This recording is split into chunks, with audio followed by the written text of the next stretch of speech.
Moving on to the feedback received on my poster, I held a casual interview with a 19-year-old male music technician and creative writer, fitting my target audience, and additionally posted this ancillary text onto the social networking site Facebook.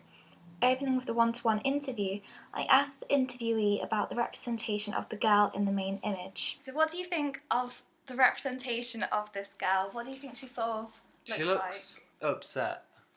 She looks upset? Yeah, she just looks like something bad's happened. The boy's response presents what I would best categorise as a negotiated reading, for although I did not intend to make the girl look specifically upset, I did intend for her to appear weak and troubled, which he did also allude to.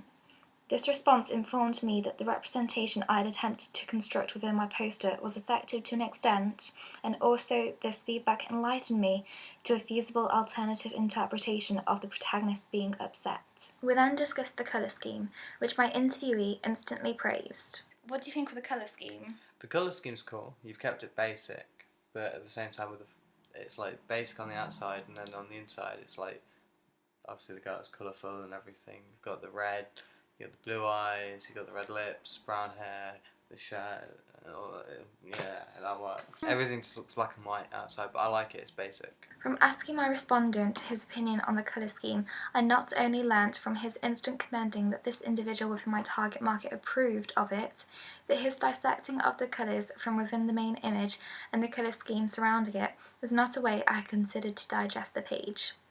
My interview taught me that my audience had digested the colour scheme on a different but still positive level, and led me to realise that the off-white and off-black pastel sage green and navy blue I had selected for the colour scheme set off colours within the main image, making it appear even more prominent as well as full of life, clashing well with the white border which appears to be trapping and objectifying her. As I had expected, the interviewee fitting my target market found the page easy to navigate and digest. Yeah, it's easy to navigate.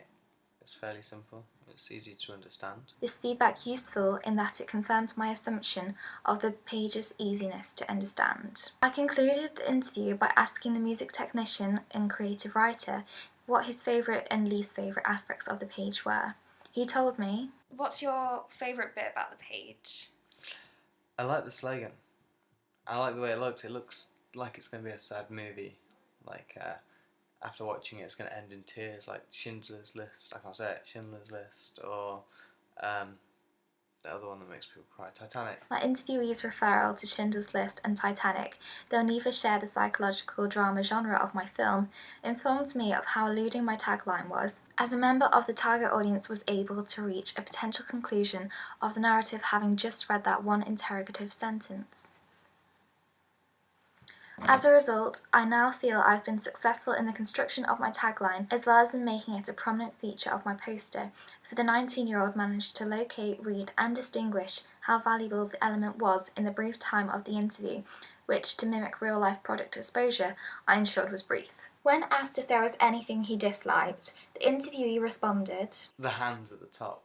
The hands at the top? I don't like the hands at the top. I think it should be, while it's like that, it should be taken away. So it's just the black and white. And reason the secondary images removal would set off the colour scheme more and... It makes the bee stand out more. In this instance, my audience feedback again enlightened me to an alternative layout, though if I were to construct this poster again, I would not remove the secondary images as he discussed, for otherwise the enigma as to who is holding the photograph of the girl is lost, and Ford's emulated theme of frames within frames evident within my other two products would be discontinued on this product, and so the removal could also jeopardise my campaign's continuity.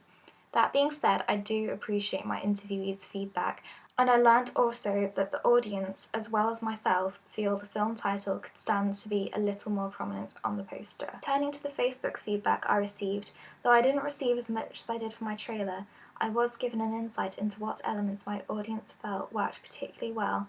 As one 18-year-old male wrote, "Everything works amazingly well. Your face expression and the typography and the words are so intriguing, and the position of the composition."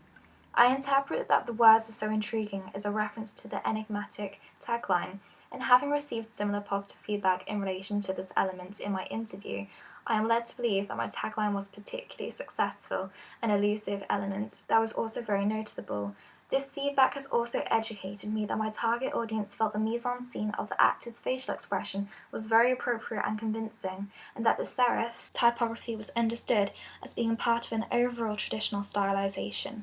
Similarly to within my interview, the positioning of the composition was also commented on, which makes the conclusion more reliable that this page has been structured and laid out particularly well. Another 18-year-old male praised, "That's amazing. I thought it was a real poster before I read the caption. You never know with you, haha." This individual of my target market's assumption that my ancillary text was a real poster has shown me that my audience feels this product appears professional and that I have excelled in the execution of this page. Additionally, his joke, "You never know with you, haha," indicates a wider appreciation for my work, including and prior to this text, suggesting he felt similarly about my trailer, which I posted earlier on the site, and my previous piece of work beyond the project.